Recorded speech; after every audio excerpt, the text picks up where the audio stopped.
All right, when it comes to your emergency fund, there's 3 things that you need to know to make it bulletproof.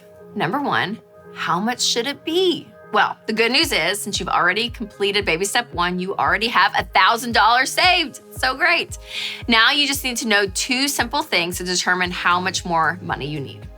Number 1, do you first lean towards 3 or 6 months? So those of you that might lean towards like just having 3 months saved, maybe you have dual income, a stable job, you feel good about where you're at, you may just need 3 months. Those of you that lean more 6 months, maybe you're a single income family or a single person, you're commission-based, freelance, irregular income, a little bit of like instability there.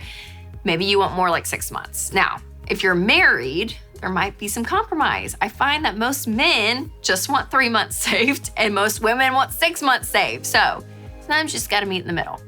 All right, next, you need to determine your expenses. So we always say your emergency fund needs to be 3 to 6 months of expenses, but people fall in 2 camps here. For some people, their expenses are just the bare minimum, like the 4 walls, that they have food, shelter, utilities, gas, like the main things, those are covered. And they consider that expenses, which is great.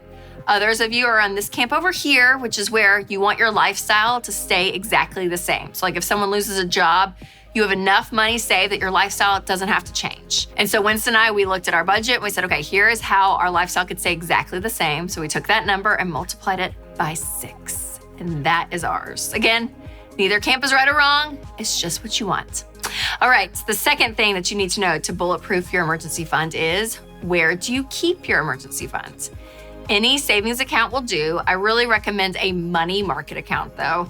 There's also banks online and they pay more interest than just traditional banks. But do your research. You don't want any hidden fees that will hit you if you pull the money out. Because remember, this is like insurance. It's not an investment. This emergency fund is insurance. It is not an investment. I will repeat it again and again and again. You want to be able to get the cash out quickly. So put it somewhere so that you're not tempted to use it on non-emergencies, which brings me to number 3. What is an emergency and what isn't? So 3 questions to ask yourself. Is it urgent? Is it unexpected? And is it necessary?